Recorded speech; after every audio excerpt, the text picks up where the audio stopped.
नमस्कार दोस्तों, आपका स्वागत है हमारे चैनल पर। आज हम बात करने जा रहे हैं एक ऐसी घटना के बारे में जिसने पूरे देश को झकझोर कर रख दिया है, संभल हिंसा। इस वीडियो में हम समझेंगे कि ये घटना क्यों हुई, इसके पीछे के कारण क्या है और सबसे अहम, भविष्य में ऐसी घटनाओं को रोकने के लिए हमें क्या कदम उठाने चाहिए। तो चलिए शुरू करते हैं। घटना का विवरण। सबसे पहले बात करते हैं कि संभल में क्या हुआ। तारीख 24 नवंबर को भारतीय पुरातत्व सर्वेक्षण द्वारा उत्तर प्रदेश के संभल में 500 साल पुरानी शाही जामा मस्जिद के सर्वेक्षण के दौरान हिंसा भड़क उठी, जो आईएसआई द्वारा संरक्षित है। और संभल में 77% मुस्लिम्स हैं और 22% हिंदू और 1% क्रिश्चियन, सिख, ये सब वगैरह है। और संभल का पुराना नाम भीमनगर है, जो कि हिंदू लोगों को याचिका के हिसाब से यह बर्थ प्लेस ऑफ कालकी यानी कि 10th अवतार ऑफ विष्णु का है।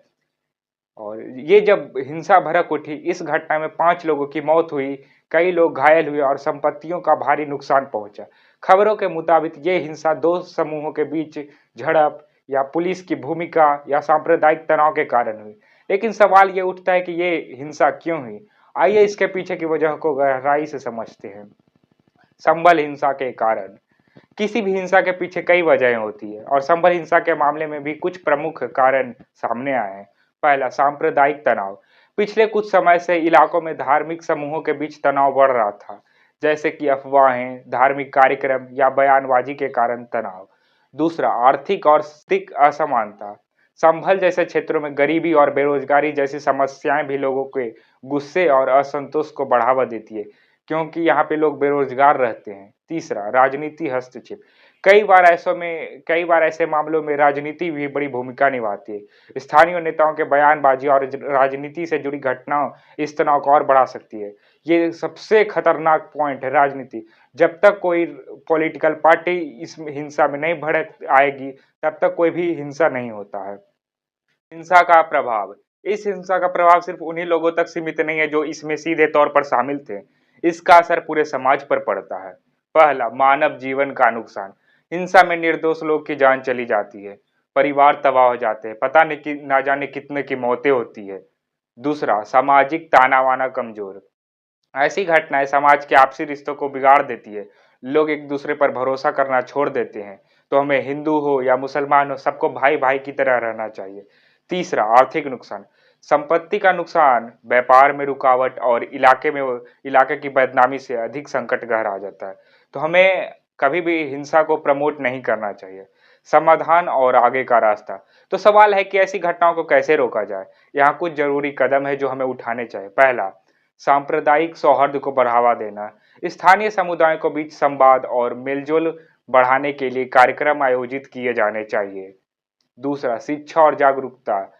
सबसे पहले शिक्षित लोगों को शिक्षित करना बेहद जरूरी है। अफवाहों और भ्रामक जानकारी से बचने के लिए लोगों को शिक्षित करना बेहद जरूरी है। तीसरा, कानून का सख्त पालन। ऐसे मामलों में सरकार और प्रशासन को सख्त कार्रवाई करनी चाहिए जो लोग हिंसा को बढ़ावा देते हैं। चौथा, राजनीति का दखल खत्म करना।